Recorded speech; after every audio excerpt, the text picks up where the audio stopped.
ముఖం కవర్డ్ ఉంది, అంతా covered. Without showing my face. Yeah of course. Can I talk? నేను ఎందుకు భయపడి ప్రీతి చెప్పాలి?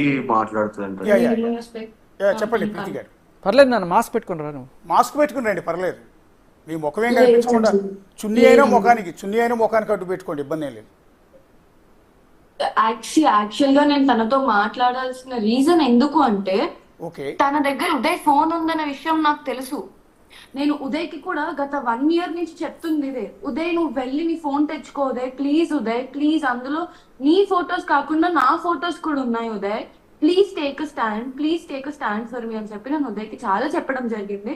ఉదయ్ కూడా పాపం చాలా ట్రై చేశాడు, తన ఇంటికి వెళ్ళి నువ్వు రా ఇస్తాను అని చెప్పి ఉదయ్ ఇంటికి పిలిచేది ప్రతిసారి, కానీ ఈ రోజు ఫోన్ ఇవ్వలేదు తనకి. మొన్న కూడా నాతో ఏం చెప్పిందంటే ఫోన్ ఇచ్చేస్తా అని చెప్పింది. దాని వల్లనే ప్రీతి మాట్లాడడం జరిగింది, ఆ ఫోన్ కోసం అని చెప్పి మాట్లాడడం జరిగిందండి. ఈ ఫోన్ కూడా ఒక సంవత్సరం క్రితం నేను ఒకవేళ ఓకేనండి, ఓకే మీరు మాట్లాడారు, ఆవిడతో మీకు పరిచయం ఉంది కాబట్టి ఏదో చెప్పాలనే ఉద్దేశంతో చెప్పారు. ఆవిడ ఆ కాల్ రికార్డ్ చేస్తుంది, ఆ రికార్డ్ చేసిన వాయిస్ని అందరికీ పంపుతుందని ఎక్స్పెక్ట్ చేశారా మీరు? వాళ్ళకి తెలుసు ఆ విషయం. లేదు సార్, నేను అంటే నాకు తెలుసు తను ఇలా కాల్ రికార్డింగ్స్ చేసుకుంటుంది, ఇలా చేస్తుందని చెప్పి. అంటే నేను ఇలా బయటకి వేస్తుంది అని అయితే ఏ రోజు ఎక్స్పెక్ట్ చేయలేదు sir. I was so scared. అంటే సార్ ఒకవేళ నాకు కూడా అలాంటి బుద్ధి ఉండుంటే తిని ఇలా చేస్తుంది ఏదన్నా రోజు అని నాకు తెలిసి ఉండుంటే ఖచ్చితంగా నేను కూడా అన్ని కాల్ రికార్డింగ్స్ అన్ని వీడియో రికార్డింగ్స్ చేసుకునేదాన్ని సార్. మాకు అలాంటి ఇంటెన్షన్ ఏ రోజు లేదు సార్. ఒక మనిషిని ఇలా బయట వేయాలి, ఇలా చెయ్యాలి అని చెప్పి నాకైతే ఆ ఇంటెన్షన్ అసలు ఇలా చేస్తారని చెప్పి కూడా నాకు తెలియదు సార్. జనాలు ఇంత దారుణంగా ఉంటారని కూడా నాకు తెలియదు, ఇలా ఇన్ని ఫాల్స్ ఎలిగేషన్స్ వేస్తారని కూడా నాకు తెలియదు సార్. నేను ఏ రోజు కూడా నేను ఒకరి ప్రైవసీ గురించి కానీ ఒకరి దీని గురించి కానీ నేను ఏ రోజు ఎవరిది తీసుకోలేదు. తను ఇప్పటికీ కూడా సార్ నా ఫ్రెండ్స్ నంబర్స్ తనకి ఎలా వస్తున్నాయో నాకు తెలియదు. నా ఫ్రెండ్స్ అందరికి కాల్ చేసి మేము ఎస్ఓటి నుంచి కాల్ చేస్తున్నాం, మీ వీడియోస్ కూడా మా దగ్గర ఉన్నాయని వాళ్ళని కూడా బెదిరిస్తుంది సార్.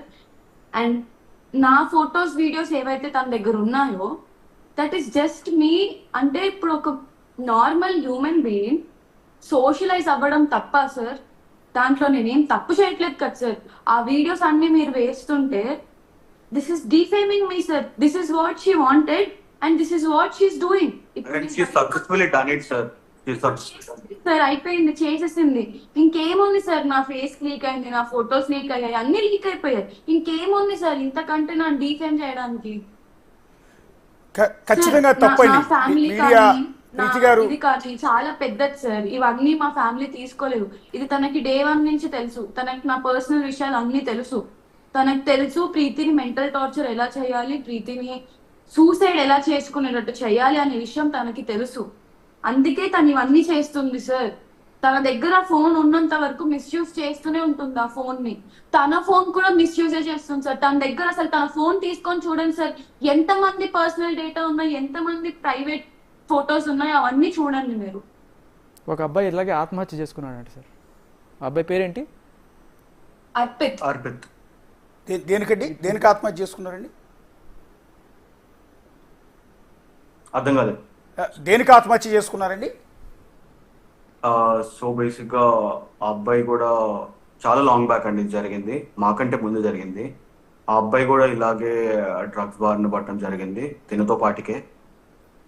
అండ్ తను ఈ అమ్మాయితో రిలేషన్షిప్ లో ఉండేవాళ్ళు అనుకుంటా. సో అట్లాంటి సిచ్యువేషన్ లో వీళ్ళిద్దరికి గొడవలు అయ్యి తనని కూడా మెంటల్ గా బ్రేక్ డౌన్ చేసి అతను తన ఇంటి గోడ పైన I will kill you Lavanya అని చెప్పి రాసి చనిపోయాడు, చేసుకుని చనిపోయాడు సార్ ఆయన. ఇప్పుడు ప్రీతి గారు మీరు లావణ్య వల్ల ఎలా సఫర్ అయ్యారండి? ఓపెన్ గా చెప్పండి. అంటే ఇవాళ మీరు మీ జీవితాన్ని కూడా పణంగా పెట్టి నేను డ్రగ్స్ తీసుకున్నాను ఆవిడ వల్ల, దాని నుంచి బయటపడ్డాను అంటూ పోలీస్ స్టేషన్ వరకు వచ్చారు అంటే మీరు చాలా ధైర్యవంతులు.